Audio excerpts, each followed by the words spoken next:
அனைவருக்கும் வணக்கம்.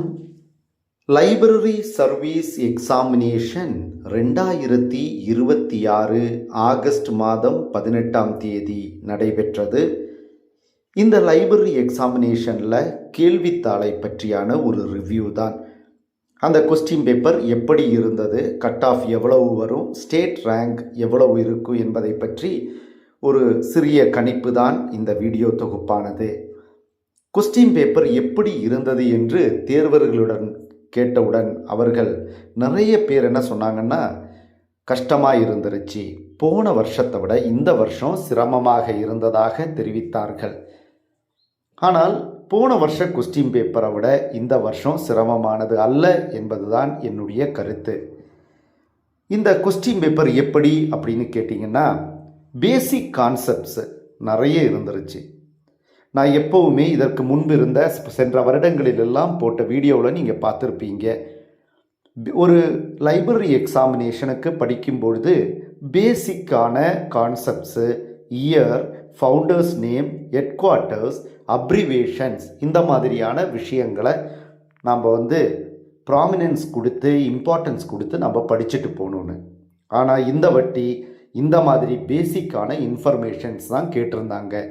ஆனால் அது எப்படி சிரமமாக இருந்தது என்றால், இந்த பேசிக்கான கான்செப்ட்ஸை எல்லாம் அவங்க match the following statement, assertion, reason என்று பெரிய பெரிய கொஸ்டின்ஸாக கொஞ்சம் எடுத்து வச்சுருந்தாங்க. அதை படித்து புரிஞ்சுக்கிறதுக்கு கொஞ்சம் டைம் எடுத்தது. அந்த டைமை இழுத்ததுனால இந்த கொஸ்டின் சிரமமான ஒரு கொஸ்டின் பேப்பராக தெரிந்தது.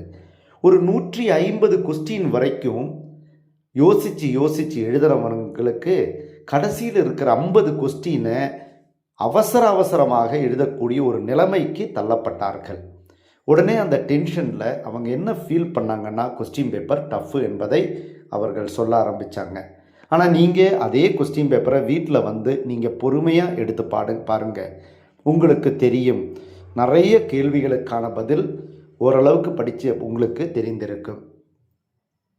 இந்த கொஸ்டின் பேப்பர் பார்த்திங்கன்னா, ஒரு சில கொஸ்டின்ஸ் அப்படியே அந்த கான்செப்ட்ஸ் ரிப்பீட் ஆகிடுச்சு. ஃபார் எக்ஸாம்பிள், NDLI, நெட்வொர்க்கு, இதெல்லாம் அந்த கான்செப்ட்ஸ் தொடர்பான கொஸ்டின்ஸு திருப்பி ஒரே கான்செப்ட்லேருந்து கொஸ்டின்ஸ் வர ஆரம்பித்தது. அது நமக்கு ஒரு ஆறுதலான விஷயம். ஒரே கான்செப்டை பற்றி மறுபடியும் கேள்விகள். NDLI பற்றியெல்லாம் கிட்டத்தட்ட 3-4 கேள்விகள் வந்தன. நெட்வொர்க் பற்றி ஒரு 4-5 கேள்விகள் தொடர்ந்து வந்தன.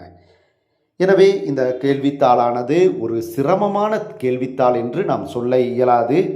இது ஒரு மாடரேட்டானது, சற்று ஈஸியானது என்று தான் நாம் சொல்ல முடியும். போன வருடத்தை கம்பேர் பண்ணும்பொழுது கிட்டத்தட்ட ஒரு 15 கேள்விகள் மட்டுமே மிக கடினமான கேள்விகளாக இருந்தது. மற்றபடி இந்த கேள்வித்தாள் எனது நம்ம ஏற்றுக்கொள்ளக்கூடிய ஒரு நல்ல கேள்வித்தாள் தான். இந்த வருடமானது நமக்கு ஈஸியான கொஸ்டின் பேப்பரை கஷ்டமான விதத்தில் எடுத்து வச்சுருந்தாங்க. ஈஸியாக புரிஞ்சிக்க முடியாத அளவுக்கு எடுத்து வச்சுருந்தாங்க. வேறு ஒன்றும் கிடையாது. அமைதியாக ஒரு நிமிஷம் பார்த்தா நமக்கு அது தெரியும். அப்போது ஒரு ஸ்டேட் லெவலில் எத்தனை கொஸ்டின்ஸ், 200 கொஸ்டின்ஸில் நம்ம வாங்கணும் அப்படின்னு பார்த்திங்கன்னா, 165 முதல் 168 வரைக்கும் கொஸ்டின்ஸ் அடிக்கிறவங்க. ஒரு 168 கொஸ்டின்னா அது ஸ்டேட் ஃபஸ்ட்டாக இருக்கும். நம்ம ரெண்டுத்தையும் சேர்த்து தான் டோட்டல் சொல்ல முடியும். செப்டம்பர் மாதம் நடைபெறுகிற ஜென்ரல் ஸ்டடீஸ் பேப்பரையும் பார்த்தால் மட்டும்தான் இதோடைய டோட்டல் எப்படின்னு சொல்ல முடியும். நான் சொல்கிறது லைப்ரரி பேப்பரோடது மட்டும்தான். 165, 168 இதுக்குள்ளே தான் வரும். அதுக்கு மேலே நிச்சயமாக இந்த ஸ்டேட் ரேங்க் வருவதற்கான வாய்ப்புகள் நிச்சயமாக கிடையாது. நமது அகாடமியில் உங்களுக்கே தெரியும், காலகாலமாக லைப்ரரிக்கு நம்ம கோச்சிங் கொடுத்துட்ருக்கோம். பாண்டிச்சேரி அத்தாரிட்டி நடத்தக்கூடிய லைப்ரரி எக்ஸாமினேஷனுக்கும் தமிழ்நாட்டில் நடக்கக்கூடிய TNPSC லைப்ரரி தேர்வுகளுக்கும் நாம் கொடுத்துட்ருக்கோம்.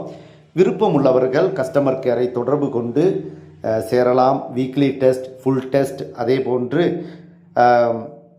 Weekly test, full test, hard copy of materials, doubt clearance, கிட்டத்தட்ட 250க்கும் மேற்பட்ட வீடியோ வகுப்புகள் உடன் குறைந்த கட்டணத்திலே நடத்தப்படுகின்றன.